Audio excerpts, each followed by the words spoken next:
हाँ जी गाइस, तो अस्सलाम वालेकुम और वेलकम मेरे व्लॉग्स में 6 दिन बाद। पिछले 6 दिन मैंने कोई व्लॉग अपलोड नहीं किया था। वो किस लिए, क्यों?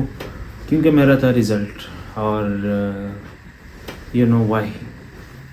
तो आज मेरा रिज़ल्ट आ गया था सुबह 5 बजे।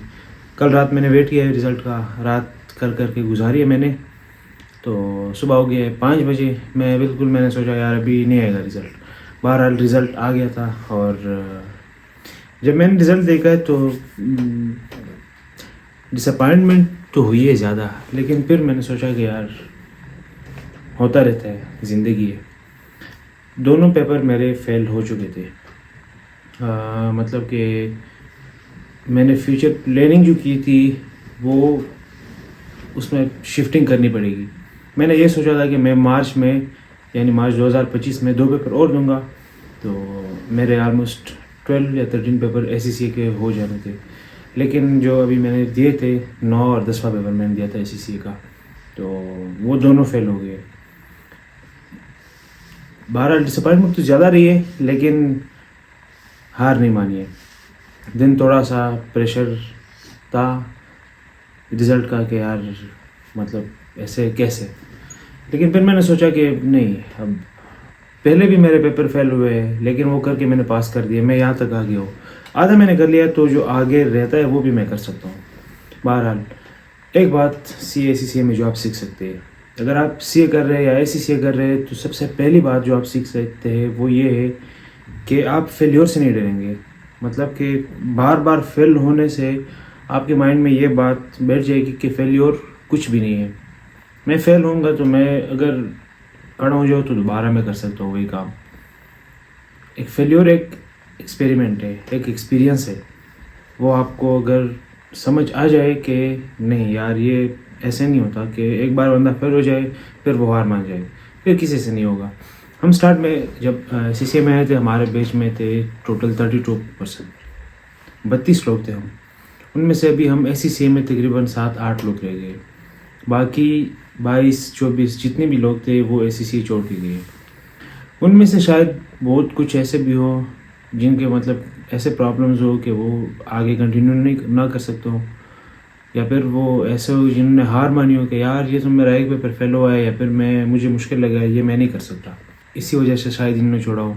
लेकिन जो 8 लोग 9 लोग या 7 लोग जितने भी रह गए वो जा रहे हैं CCA में। स्किल, किसी ने स्किल कर लिया है, कोई स्किल कर रहा है।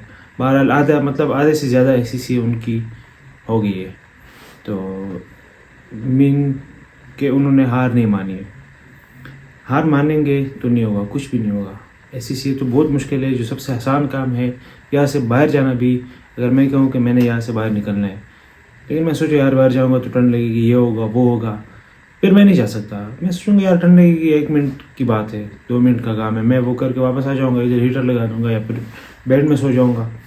तो माइंड सेट डिपेंड्स। हार ना मानना इज़ नेसेसरी। सुबह मेरा रिज़ल्ट आया, दोनों पेपर मेरे फेल हुए। मुझे थोड़ा सा टेंशन सुबह हुआ था, बस जब रिज़ल्ट आया थोड़ी सी मुझे हो गई थी कि यार क्यों ऐसे, डिसअपॉइंटमेंट मुझे हो गई थी। उसके बाद अभी तक मुझे कुछ भी फील नहीं हुआ। मैं पेरेंट्स को बताया, अल्हम्दुलिल्लाह मेरे पेरेंट्स सपोर्टिव है। तो इसके अलावा दोस्त, मैं ACCA की मुझे मतलब कि पर्सनल बातें मैं बहुत कम शेयर करता हूँ।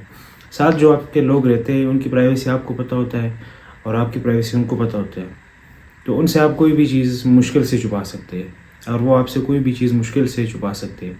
मतलब कि अगर मैं बाहर जा रहा हूँ तो मुझसे जो मेरा रूममेट है, जो मेरे साथ रहने वाला कोई भी हो, वो मुझसे पूछेगा यार कहाँ जा रहे हो, मैं बताऊँगा। अगर झूठ बोलूँगा भी तो किसी ना किसी तरीके से इनको पता चल जाएगा ये कहाँ जाएगा।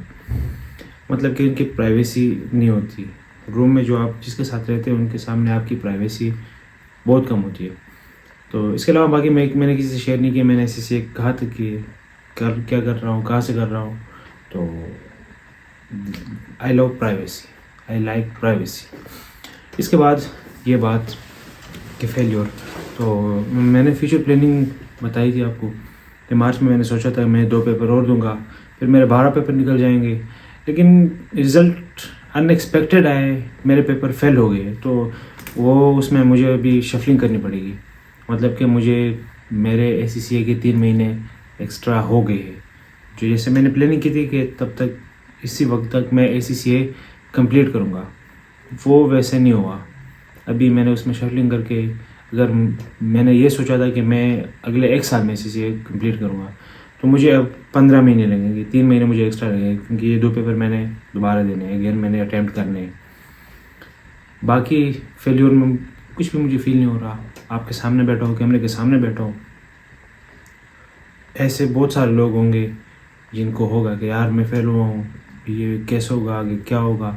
और ऐसे भी बहुत से लोग होंगे जो बिल्कुल चिल करके बैठे होंगे कि यार फेल होगा तो क्या होगा, एक ही पेपर तो फेल हुआ है, पूरा ACCA थोड़ी है या पूरी ज़िंदगी थोड़ी है। एक ही पेपर फेल हुआ है, दोबारा अटैम्प्ट करूँगा, महीने 2 महीने बाद पास हो जाएगा, ना हुआ तो 1 साल बाद अटैम्प्ट कर लूँगा, बीच में मैंने जो और तैयार किए वो मैं कर लूँगा। तो माइंडसेट मैटर्स। अगर आपका फेल्योर वाला माइंडसेट है, एक बार आपने हार मान ली है कि यार मेरा एक पेपर फेल हुआ है, आगे मैं नहीं कर सकता, तो आप ACCA तो मुश्किल है, आप आसान तरीन काम भी नहीं कर सकते। लेकिन अगर आपका ये माइंडसेट है कि यार ये आता रहता है, फेल्योर है, मुझे अभी मैंने फेस किया, इससे आगे भी मैंने फेस करनी है, पिछली जो मेरी ज़िंदगी गुजरी है उसमें भी मैंने फेस किए है, तो फिर ये मैं आपको बताऊंगा कि कोई भी चीज़ आपके लिए इम्पॉसिबल नहीं है।